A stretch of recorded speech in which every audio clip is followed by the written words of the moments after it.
Anil is a new joiner at Airtel. Ravina is a manager at Airtel. Anil is reporting to Ravina. They decides to discuss about policies like conflict of interest, code of conduct and POSH. Let's see how the conversation goes. Now that I have answered your question related to conflict of interest, which policy you want understand next? Thank you so much. Next, I would like to know about his code of conduct. Good. Let me explain you Airtel's code of conduct policy with an example. Sure. Imagine Priya, an Airtel employee, comes across a secret document about an upcoming data plan during her visit to Airtel office. Instead of spreading the news or using it for her benefit, Priya follows Airtel's rulebook, the code of conduct. It says to be honest and responsible. So, Priya informs her manager about the data plan, ensuring Airtel's commitment to fairness and transparency. Well, the Code of Conduct or COC is like a rule book for Airtel and its employees. It tells you how to behave professionally and respectfully, and what values you should follow. It is like a promise to act with honesty, fairness, and responsibility, just like Airtel expects from its customers. That makes it clear. But why is the code of conduct important?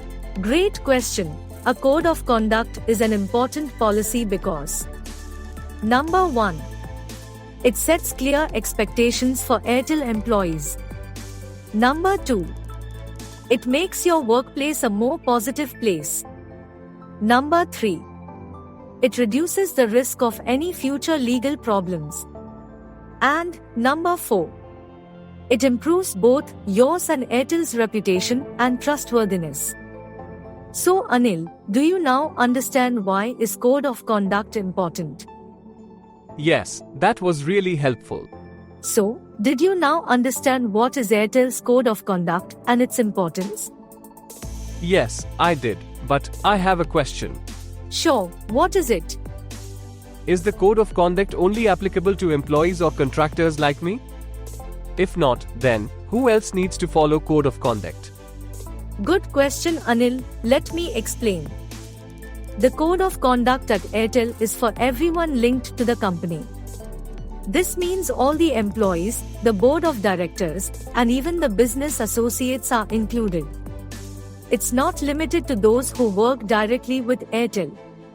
Anyone involved in handling Airtel's accounts, supplies, or equipment, or who provides services under a contract, needs to follow these rules. Plus, this applies to agents and other workers from the business partners too. They all need to stick to the code of conduct. Alright, let me simplify the explanation. Imagine Rohan, who is a runner at Airtel who delivers SIM cards and other paperwork. One day, he overhears some exciting news about a new Airtel 5G plan. Even though he is not an Airtel employee, he knows about the rule book, the code of conduct. It's not just for Airtel workers, it's for everyone connected to the company. That makes the concept more clear. Thanks. Now Anil, it is important to note that Airtel has some important rules that act as key principles that everyone must follow. Let us discuss them before we move forward. These key principles are fairness and mutual respect in dealing with everyone. This means when you're working with anyone, whether they're a customer or someone else, you should treat them fairly and with respect. It's about being nice and fair to everyone. Avoiding conflict of interest. This rule is about making sure you're not in a situation where your personal interests could conflict with what's best for Airtel. For example, you shouldn't be making decisions for Airtel that could also benefit you personally.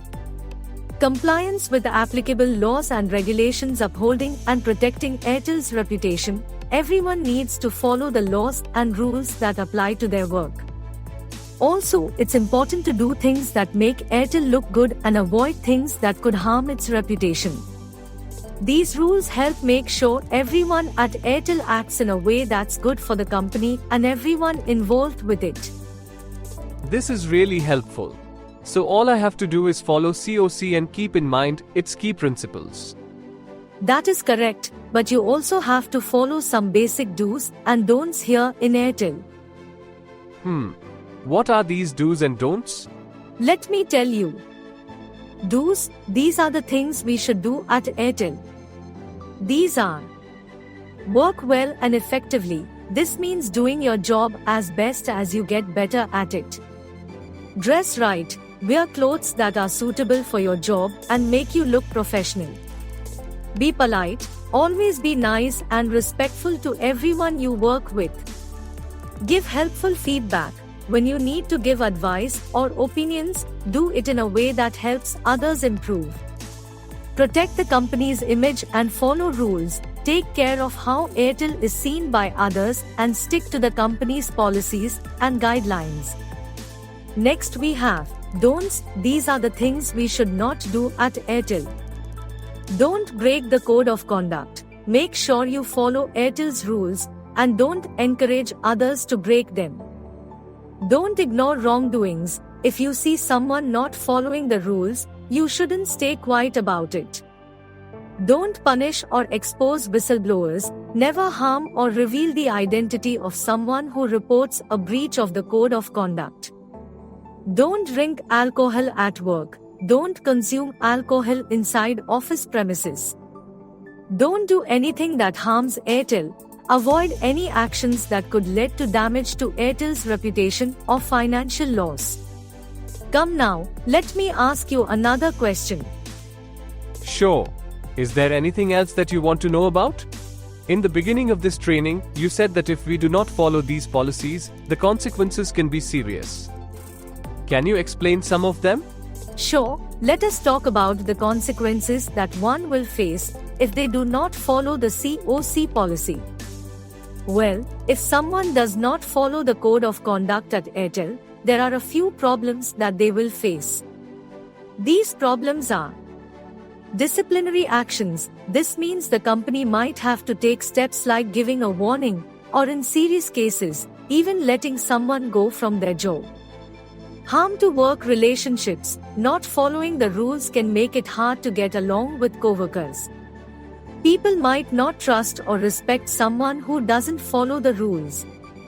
Damage to reputation. If we don't act properly, it can make people think badly of us. This can be true for both individual employees and Airtel as a whole. Bad for business. Not following the code of conduct can lead to problems that might hurt Airtel's business, like losing customers or facing legal issues. Okay, so as per my understanding, everyone needs to follow COC at all the times. That is correct, Anil. Also at Airtel, the code of conduct is something we take very seriously. If someone doesn't follow these rules, they could face serious consequences. This could even mean losing their job in extreme cases. The main purpose of the COC is to make sure that the company's assets and property are used correctly and only for the right reasons. It also helps protect important company information and makes sure everyone has a safe and healthy place to work. But it is important to note that COC is not applicable everywhere. What do you mean? Well, there are certain areas where the COC doesn't apply. This includes things related to job performance and everyday work matters. For example, how well someone is doing their job, salary changes, the process for improving work performance, taking leave, or leaving the job because of work performance are not covered by the COC. If you have any issues or complaints about these kinds of things, you should contact the ombudsperson at ombudsperson@bharti.in, as these matters fall outside the scope of the code of conduct. I see. Now, answer another question to show how much you have understood till now. So tell me, Anil, if you have a complaint, which email should you send it to? If I have a complaint, I will send the email to ombudsperson@bharati.in. That is correct, Anil. With this we have completed this training completely.